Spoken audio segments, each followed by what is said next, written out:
Hello everyone. Today we will be discussing about the first lab program and the DAL laboratory. So we will discuss about the program first. The first program includes two sections A and B. So first we will discuss about one A program. So when you say this is the first A program, that is create a Java class called student with the following details as variables within it: USN name, branch, phone. Write a Java program to create n student objects and print the USN name, branch, and phone of these objects with suitable headings. So here what you have to do is we have to create a Java class called student, and these are the four variables or the members of that class, and we have to create a Java program to create n student object. That means if this user is entering 3, you have to create 3 student objects and you have to print all these details of those particular objects. So see, this is the header file that I am using it here, that is import java.util.scanner, since I am using scanner class for taking the input from the user. Now I'm declaring a class here, that is public class student. Student is the class name, and these are the four variables as mentioned in the question. I'm giving the same same variables here: user name, branch, and phone. Now, as you know, the program execution starts from the main function. So we will see the main function first. See, this is the main function, public static void main. What we are doing is we are creating an array of objects here.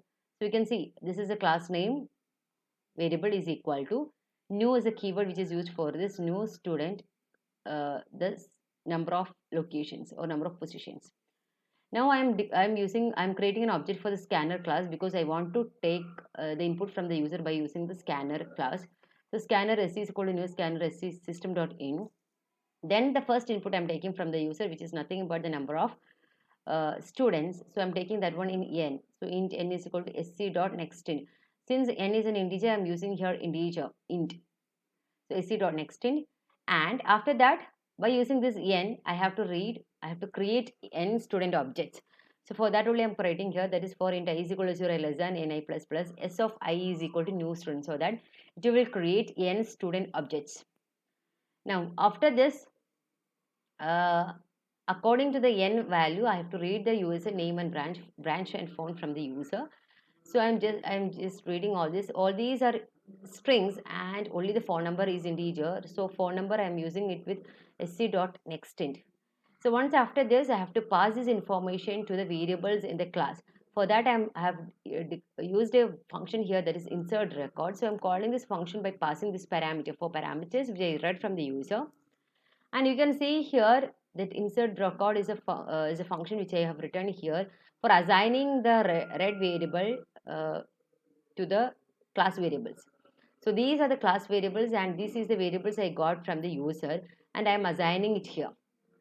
Now once it is done assigning, so all three students, it will take all the data and it will assign it. After that, what I have to do is I have to print it. So for printing s of m dot display record function I am calling here. So when you say display record function, nothing else is printed here. Only USN name, branch, and phone of these three objects. Or if the user is entering three objects will be displayed. So you will understand better when we are using the uh, when we are seeing how to execute this one. For that you need Eclipse. So when you see an Eclipse, no, you will get, when you launch the Eclipse, you will get the window like this. So the first step what you have to do is you have to create a Java project called I'm creating here algorithms. Okay, algorithms is the project name. Then finish. So I have already created one uh, project here. I'm deleting it. Okay. Now in this algorithms, what I have to do is I have to right click new class. I'm giving the class as student. Why I'm giving the class as student as uh, the always when we are doing the Java program, we have to create or we have to give the file name as the class name which contains the main function. So here our class name is student, which contains the public static void main function. So I'm giving the student as the class name itself. Now finish. Now what you do is here is the place where you are typing the program. So I have already typed and I have already kept the programs here. So I'm just copying this program. As of now, you have to type it. Then I am keeping it here. Now when you see this, there is no error in this. You can run it. For running, this is a button to run. So when you run, okay, you can see enter the number of students. So I'm giving the number of students as 2. It is asking enter the USN name, branch and font. So USN I'm giving here 1SB 19CS001. Then name I'm giving Sharat. Branch I'm giving CSE and phone number I'm giving 80104321. Okay. And again USN 1SB 19CS002 Akshay CSE. This is a phone number I have given. Now you can see after taking these two details from the user, I have printed it. See, it's in the form of a table. For that only when I have printed, I have given here username, USN space name space branch space this one. This is the way I have given in the display record function. So this is the way we have to do it. So what we have done, we have taken the value from the user. We have taken all these values using name, branch and font from the user and just we have printed it. But the key concept that we have learned here is how to create n student object. You can see here how did we create the n student objects. That means how to create an array of objects. That's a basic thing we are learning it here. Now what we will do is we will discuss about the 1B program. So the 1B program is nothing but you can see here it's a stack program, push, pop, and display function to demonstrate. You know what is a stack, right? We have studied already this one before. Stack is a data structure in which the insertion and deletion is done at the same end. So push, pop, and display are the functions that we can use in the stack.